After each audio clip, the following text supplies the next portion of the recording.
And now it's time to find out what major stories are making headlines across Nigeria today. We're joined by public affairs analyst and the people's favorite public affairs newspaper analyst here, Rasaq Olokoba. Thank you for joining us. Thank you. Good morning. Good morning, viewers. Good morning. Good to have you. Everyone's excited to see you this morning. Thank you. All right, let's get into it this morning. We'll kick off very likely on the Punch newspapers and share with you what stories are making headlines. Remember, you could also call and be a part of the conversation. The Punch this morning says landowners sue federal government over 15 trillion naira Lagos-Calabar highway. This, of course, has created loads of controversy, not just about the cost of the highway, but also reports and accusations about the relationships, internal relationships between the ownership of the company that got the contract to do the highway and, of course, Mr. President. And also, if there was a proper bidding process, many questions that have been asked. Also on the Point this morning, Dangote Refinery begins petrol production test run. Tinubu cuts shot his France trip, swears in CJN today. I don't know how he's going to do that. He's going to do it remotely, or he's going to come back to Nigeria. NNPC director's expenses jump by 214%, says the report. Also, LP denies APC alliance and 1.6 billion naira offer. APC campaign built on lies, says the PDP. Still on the Punch this morning, Minister writes Finance Ministry over SANU and NASU withheld salaries.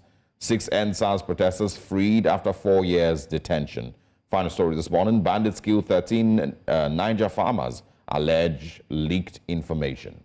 Anyway, let's move on from there. That's a sad way to wrap up the Punch. But let's move to the next paper. On the front page of the Daily Independent newspaper, the big story says, Tinubu's government won't tolerate subversion under any guise, according to federal government, says present administration has clear mandate of the people. Bandits seeking to take possession of mining areas, says Alake. Federal government unveils national plan to combat non-communicable diseases in Nigeria. Pengerson blames weak distribution chain for persistent fuel queues. 6 NSAS protesters regain freedom in plea bargain deal with Lagos government. NNPC explains OVH acquisition, says, as commercial entity, it is devoid of political interest. Adopt Okpara's leadership model and prosper, Uzodinma urges leaders.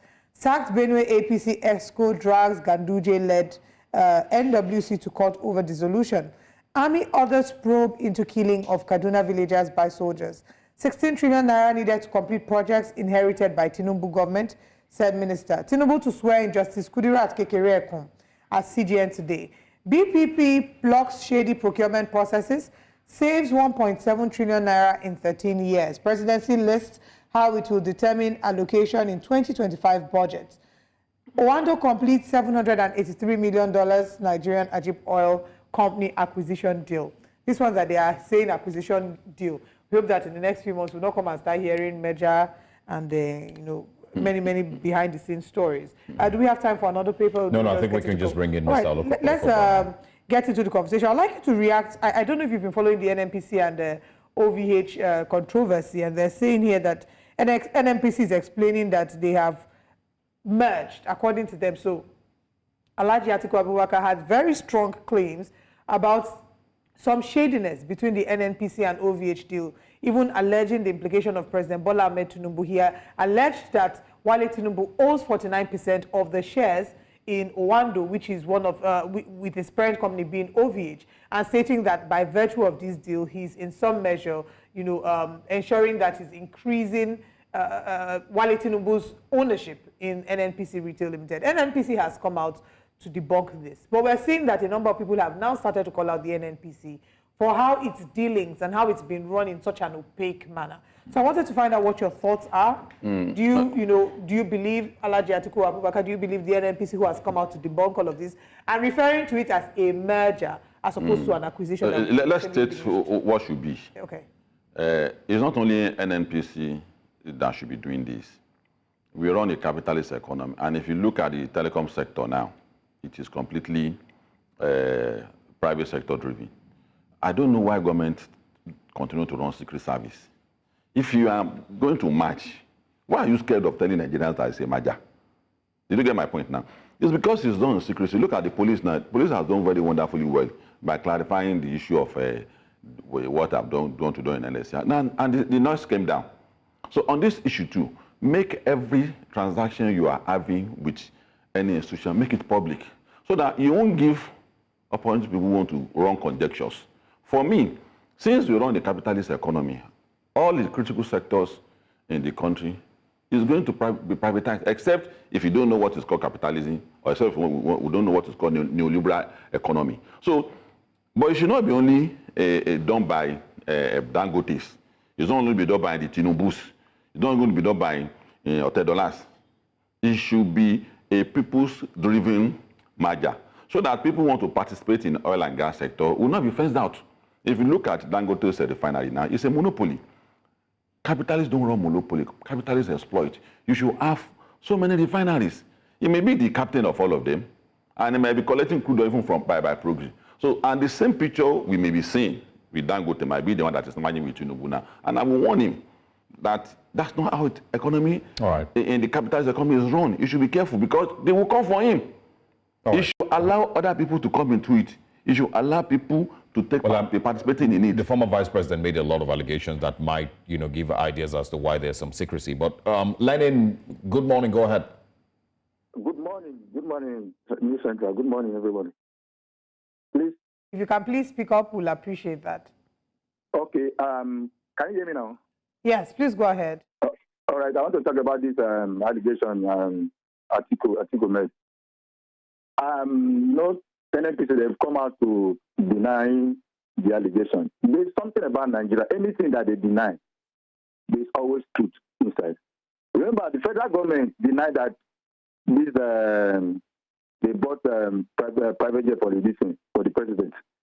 What is true now, right? So these people know themselves. Article know these people know Article. So they know themselves. It's only us that they are fooling. These people know themselves. They eat together. So if Article is saying something, there's an epitome of truth inside, right? So they should just come out and say the truth. They just know. NNPC denied that they were not paying subsidy last year, up to last week. What did they say? What did they say last week? They used another English to confuse us that we go to school. Right. So they should come out and say the truth. We know this thing. Thank you. All right. Thank you very much for calling. I think he does make some valid points in the sense that usually he says whenever any organization comes out to publicly deny anything, that chances that it's and you can see the point I'm possible. making. If Article wants to say that there's a merger, it's not illegitimate. You might follow the procedure, that the procedure is wrong, and that is what I always want opposition to be doing, not to run politics into everything. You must be able to be objective about what you are saying. That no, and in the oil and gas sector is the major reason why we have problems in this country, because it's run by a monopoly. We have only 4 big refineries in the country. Dangote is coming up. When in actual fact, all those major refineries should be working. There's no state in Nigeria that should not have its own refinery. If you want to come out of the mess we find ourselves today, this first guy will keep recurring. If we continue to run the big refinery we have in mind, we have crude oil in this country. So why must it be only 5, 6, 7? We turn about 2 million vehicles on the road. We need fuel every day to run it. So, and we think that it is by Dangote refinery, it is by Kaduna refinery, it is by Warri refinery that we will have access to the petrol that we need to survive on daily basis. No, it's not. Yeah, I think the key aspect of the Atiku Abubakar allegations, it's not just about involvement. Or because he's a brother to the president. It's been known against sector before the man become the president. It's the procedure. If the procedure is wrong. Times reports, it probably would shed some light on why it's a problem. It's not. He, of course, is a businessman. He's been doing his business before the man became the president. The point is, there are certain aspects of the whole deal that you can point to as major red flags. And just like that of Vanguard too. It's not now. No. Him simply being in the oil and gas sector before President Tinubu became president is not a good enough excuse for why things must have played out. That should pretty much the same thing with the Abuja Calabar, the Lagos Calabar Highway. Exactly. Yeah. That the fact that high tech had been in construction many years ago, it's not a good enough reason why especially we should ignore those red flags that might exist with the whole transaction. And you are very much aware of the red flags that existed with that transaction. and of course the things that have been highlighted in the whole process all the while, including of course, with the David Umahi excuses that he gives every now and then for the way things played out. So it's not even just with them. We saw that as well with Olubunmi Tinjueju and the allegations of him, when he was being criticized of his a company that was, that he had some association with or some work done with, and his wife being a part of the company. So one, there's conflict of interest. Two, it's basically, I mean, you know what, let's take this call. I'll come back and talk about it. We have Grace calling from Nasarawa. Good morning, Grace. Please go ahead. Hello, good morning. Good morning. Please go ahead. Yes, what I was initially saying, my name is Graceman from Graceman. All right, thank you very much. Graceman, yeah. What I was saying is this. I said a lot of people are afraid of speaking the truth. Some are afraid because they will be withdrawn if they speak the truth against the government of the day. Some are lobbyists. They want to lobby to get position, so they just want to fight the government so that the government will consider them for an appointment. But the truth in our society today is subsidy is being paid and paid into few pockets. You see, there's nothing like shortfall anywhere. Subsidy is subsidy. And since they say subsidy is gone, until now, there is no effect of anything. So we need to face the fact, if this money can be reversed back to the real subsidy to subsidize the fuel for us, the better. Or we should go back to the drawing board and allow crude oil to be sold to Dangote. This one they are postponing every day. They say July, now to August to September, now they say October 1st. We don't understand. The way we are being governed in this country, but the leaders are becoming rulers. Okay, our own refineries, our own indigenous refineries now, they push it from July. From last year to July to August, now they are saying September, which is not even feasible. So what are we really talking about in this country? You see, the way we are being governed, I pray for for a violent protest not to erupt from somewhere unnoticed, because people are really facing difficulties. From this. Thank you so much, Graceman, for calling. He says he prays for another violent protest not to erupt. They're already starting to speak about, protests potentially happening. So yes, I think what I was trying to say to you before I took Graceman's call was the fact that what is being argued against is not just the shady way by which this deal may have occurred.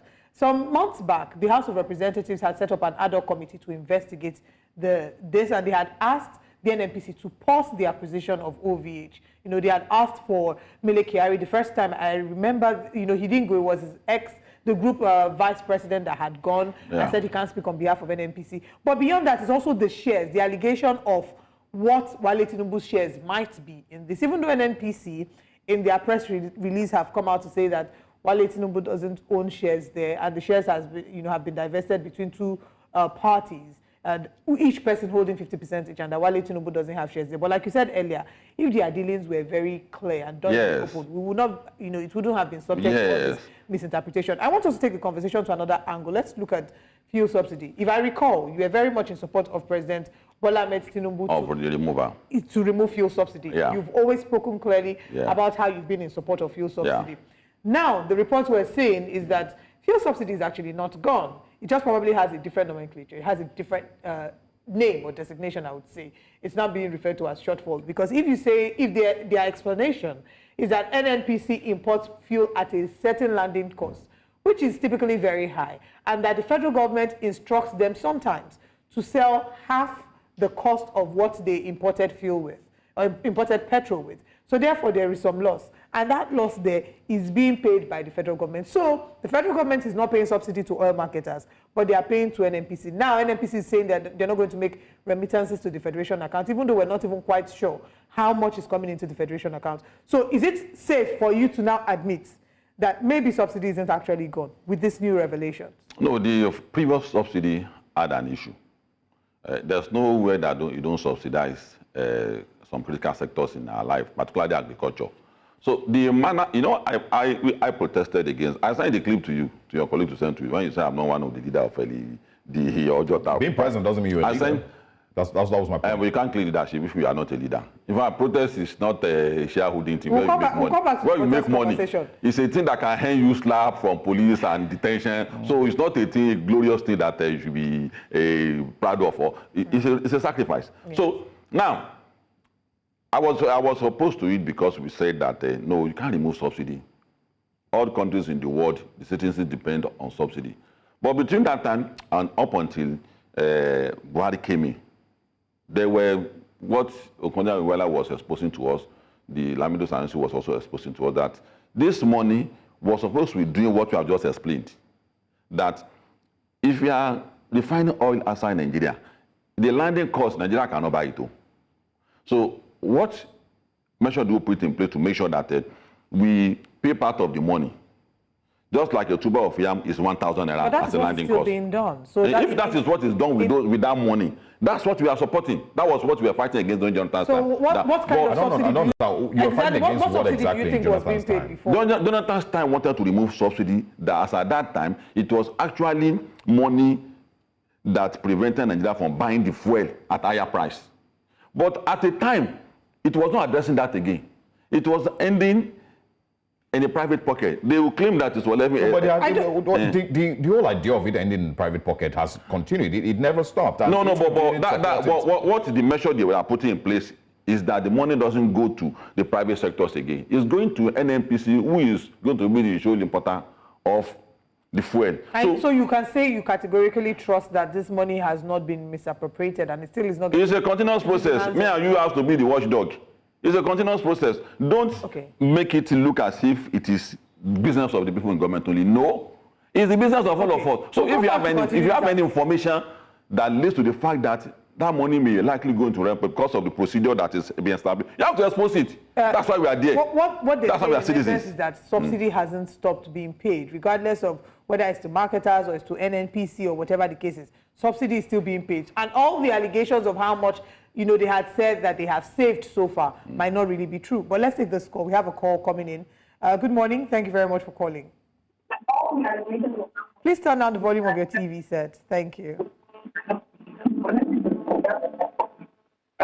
All right, seems your audio is poor. Please, we'd like for you to call back. So at the end of the day, what they're saying is that subsidy hasn't been... This back and forth, don't dissipate energy in the process that is on ground for giving us fuel in Nigeria. It can't work. We have said it over time again. That until we give access to many people to refine oil in Nigeria, we can't continue to bring in oil. And you are not looking in that direction. That should be our major battle with Tinubu's government now. That we don't want more refinery. We don't want Dangote only. In fact, we want states to start refining oil in Nigeria. Why are we making this some sort of a Dangote fight or a Dangote attack? Because no, I'm not attacking Dangote. Which will attack Dangote? You know what I'm saying? What I'm saying is that what I'm still going back to is the fact that you have always been in support of fuel subsidy being removed, and that was one thing that changed the trajectory. What led to subsidy in the first instance is because we are bringing oil from outside Nigeria, and we are still bringing oil from outside Nigeria. And that's that should be our battle with the government now. Let me land, please. Okay. What I'm trying to say is, at the end of the day, nothing has really changed from when President Bola Ahmed Tinubu announced subsidy is gone. That's what the current indications are telling us, because he had told us about read the report. Monies that had been saved. Read the report very well. Don't read the report to number 5 page. Is that if it's about 10 pages? Which report are you talking about? The report of why the subsidy was removed. It was said that subsidy is going to come back. And also said that it should come back, but it should redesign in such a way that subsidies will be for Nigerians. It's going to subsidize what Nigerians are actually buying. Not that you are going to work out. How has that worked? How has that played out? Maybe this is the new arrangement in place now. And it's not going to be a long time before it's going to circumvent. It will be circumvent until you start producing our oil. What do you mean by this is new arrangement in place? I'm asking how has that not played to out? Pay marketers. Okay. The way it should be done then. It's now through the NNPC. But it's not going to last long before we are going to run into crisis again. The only solution is that we have to have an homegrown refinery. I don't have anything against. I mentioned Dangote, I mentioned Kaduna refinery, I mentioned Warri refinery, I mentioned refinery that they are not enough, they are not sufficient. We need more refineries, we need the qualification to become a refinery owner in Nigeria, the requirement should be lesser. Let's take a call from Solomon. Good morning, Solomon. Please go ahead. Okay, Solomon, please do well to call back. In fact, there should be resource control. The owners of oil has been barricaded from having access to their oil. Who are the people on Niger Delta? And that is going to be the final solution. And that is why when I see people from Niger Delta supporting the argument for subsidy, I used to accuse them that you are not addressing the issue that is concerning, that is affecting your region. The major issue is that there should be resource control. There is no way in the world where government manages this kind of sensitive resources and is well managed. It's been done by Obasanjo, it's been done by Jonathan, it's been done by Buhari. People must control their resources. That's the issue. So that when there's oil at the back of my village here in Kapkwara 2 one day, when I start advocating for oil, they won't say that because there's oil in your backyard. You know, I don't think we're going to, you know, agree to disagree on this whole subsidy. You know, you all know my position. I mean, it's not just your position. It's mostly because your position doesn't even sound clear. You know, it sounds like, you know, we're moving in many directions. No, you have made up your mind not to understand my position. No, it's not. Because it's clear. It's really if you complete the report very well, you will say that they said this money is going to private pockets and it's going to be redesigned. And the right window now, period, you believe it's no longer going to private pockets. No, with this redesign, we must all be the watchdog. You can't give me the responsibility as a Nigerian. It's a shared responsibility between you, me, and every Nigerian to also watch. To be the watchdog. To be the watchdog. I'm presenting to you raise alarm too. The way we raise alarm during Jonathan's time, and some people are raising alarm now again. All right. I want you to also speak on some other things. On the Vanguard newspapers this morning, I think we can put the Vanguard on the screen. The top right corner there says, Ajero's police summons. Obi cautions federal government as New Peng puts oil workers on red alert. We've also seen in the news much earlier that there are other trade unions, labor unions rather, that have threatened to go on strike with, you know, if anything happens to Joe Ajero. So I want you to your quick response to all the issues playing out concerning the NLC, President. There's a book written by Raphael Siblani on the death of democracy. It's not only army that kills democracy. Attitude of trying to subvert governance too is also one of the things that murders democracy. And when you weaponize a union, it's not good for our government, it's not good for our country. That's what exactly all the labor unions in the country are doing. If you listen to what the police PRO said on TV, he was explicit about the reason why they went to NLC office. And that should be a concern to all of us. There's a low-scale war going in the southeast now. There's a low-scale war going on in the northeast, the northwest, in the whole of except the southwest that has a semblance of a peace. It should be our concern how to put that behind us. And if there's someone that comes from another country to our own country, and we don't do the needful, it means we are aiding and abetting terrorists in another country. When the time comes for them to support us to fight terrorists, they will not. And so it's normal for the landlord to be invited. Maybe there are other issues, I don't know. I don't know why it's turned to a blackmail against the government. The police had some attitude before of not explaining why they went there, but they did, which is very marvelous to me. So the man should go there and explain himself. If there's no ulterior motive, he needs to go there. And the labor union, this is not the sweat of Nigerians who are used to build that reputation that they are trying to scandalize.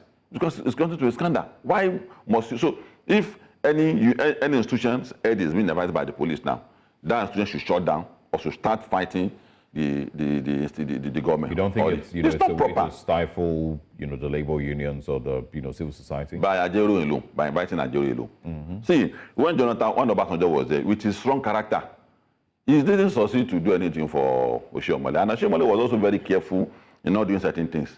We have said from day one that... Do you think Georgia has made some mistakes? Yes, the way they carried on with the labor issue, making very ridiculous demand, which tend to interpret to many Nigerians and people like us that, no, you are weaponizing this your union. It's not the welfare of the workers that we're after again. So now, when it happens now, it gives credence to what some of us are saying. I mean, so we know that you have some skeleton in your combo, but we don't want to go to conclusions. Let him go and see the police. Why is he running away from the police? He needs to come with clean hands. He needs to be one of the people that should be advocating for respect for institutions in Nigeria like the police. So it's not a good thing. It's not laying a good example, and we are not impressed. I am not impressed. I'm a bit disappointed in him. Why he's running away? You are not a gun carrying labor. You didn't break any law. So go and see them. Why are you running away from the police? All right. Let's quickly touch on this story before we wrap up. On the front page of the Punch, at the top of the paper, it says, Tinubu cuts short France trip, swears in CGN today.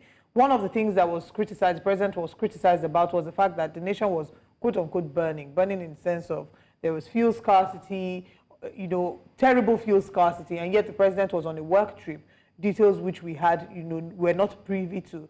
But now he has come back to swear in the CGN, Ekekere Ekun, to swear in the CGN today. So, of course, he has seen that it is important. His role as the person to swear in the CGN is important. But Nigerians before now had said, he has, in a way, shows that he's disconnected from the reality of Nigeria. Is this a position that you can see some sense in? You know my position on some of these things now. I will always be objective, no matter what the blackmail people have against me.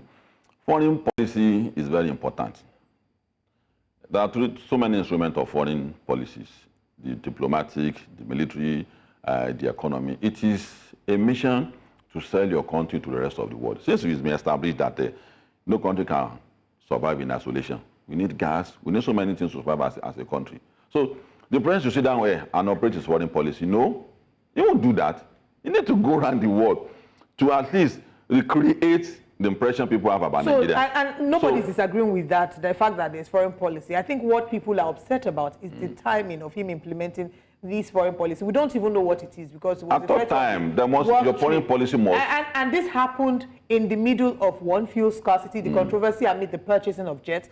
And this purchasing of jets was highly criticized because Nigerians said that the president is disconnected from the reality of the people. So if it was even possible that you could cut short your trip to come and swear in the CGN, who is succeeding Justice Ariwola, because it is important. So is it maybe not important for you? Is the president back in Nigeria? According to the reports, it says it's happening this morning at 11 a.m. at the Aso Villa. It would seem that the president is back. According to the reports on the Punch, he cut short his France trip. And people are saying that are mischievous about it, and they are plotting us against our government. I won't be part of people that they are going to plot against this government. There's no way the president is that he cannot operate. He won't be the one selling fuel for us at filling stations. And there's a mechanism. And there's the mechanism in place to cushion what is going on. The Minister of Petroleum. That's are you aware that the queues are no longer as long as it used to be? But they are still queues, of that? Because on our and it was not because he came. The mechanism is being in place before he left, and the queue is gradually disappearing. For me, I just know one attitude with us in this country, which is that why should anybody celebrate that the queues are gradually disappearing? We had, petrol. We should celebrate it because we operate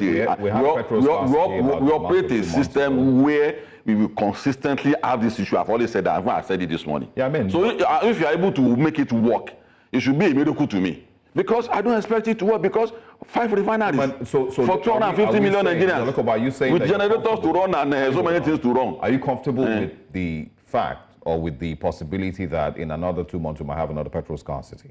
Yes, and that's not because of inefficiency of this government. Okay. It's the inefficiency of the system we're on. Which if you have been pointing out all this one, pointing out. Delve into what the system we run means, but are you? I've said it. It's simple. It's simple. We can't have 5 refineries for 250 million Nigerians. And the position of the president. It's me and you. We are running away from the matter, which is to confront the government that you can't have 5 refineries for us. Just to quickly all those refineries that have been destroyed. Why are you destroying them? Legalize them. Are you? You should join us in this advocacy. Yeah. Are you comfortable with the president being the Minister of Petroleum? That's been the trend from time. Yes. But the fact that it's been the trend from time doesn't mean it has to continue, right? He could have decided when he was listening to his cabinet to call someone else. Like you've mentioned, he has a lot of foreign diplomacy to do, a lot of foreign trips to make. If he's busy running the country, do you think that he can be able to pay adequate attention to the petroleum sector? For me, there should be devolution of power. And should not be, we can't isolate the president, the oil and gas sector only. There should be devolution of power on all sectors. No, we're talking about... And all other sectors are important. And oil. I agree with you. Yes. I agree with you. Oil sector because... Not only oil sector. No. I'm focusing on the oil sector. No, as a professional, I won't isolate all oil sector. As much as I agree with you that there should be devolution of power on oil sector, there should be devolution of power on policing, on so many And aspects we of our agree life. with you on that. You can't do it in The question I isolation. asked you is, should the president continue as the minister of It will be petroleum? misleading. It will be misleading to isolate oil and gas sector only because an umbilical cord. And that's Okay, the error we are you making. don't But the answer that president is question. not It's okay. minister of It's an anything umbilical else cord. but Exactly. The president is not minister of petroleum any other sector. So any other why are we cabinet. moving in different directions? No. The presidency has life and death power over the affairs of Nigeria. And that is the point. You read security report from everywhere, including all the This thing states, is not every day. difficult. It's not a difficult question. Should Mr. President continue to be the Minister of Petroleum? That's a simple It question. shouldn't be, but not only on oil and gas sector. There are other sectors too that, but you can't address the oil and gas sector. I've gotten the answer I want. The answer is that It shouldn't be. You shouldn't be the minister of petroleum. Just like any other president too, and that, it shouldn't be all like. Don't make that mistake, which is the point the president trying to Mr. correct Olokoba, that. I have said focus on oil and gas sector. We can talk about the other sector. What did he go to do in front? Foreign mission. He went for foreign mission. And What see, is that what he said? Is that what the president said? let me tell you We have to something go, about foreign gentlemen. mission. Mr. Olokoba. Before it germinates, Is that what Gentlemen, the we have to go president because said? why will you be distrusting your president? No, but No. It I'm was asking what he work said. state. What did the president Work say? What did you hear that the president has said? Work He said he state. What went is for work state? Gentlemen, he went, so when will the continue president this went for foreign conversation mission, when your after president went for foreign mission, before it germinates, you should start exposing All him. right, You don't run foreign mission like we'll that. have to talk about this after the show. You don't We run need to foreign go mission like because that. We have another conversation. Mr. Olokoba, thank you so much for joining us.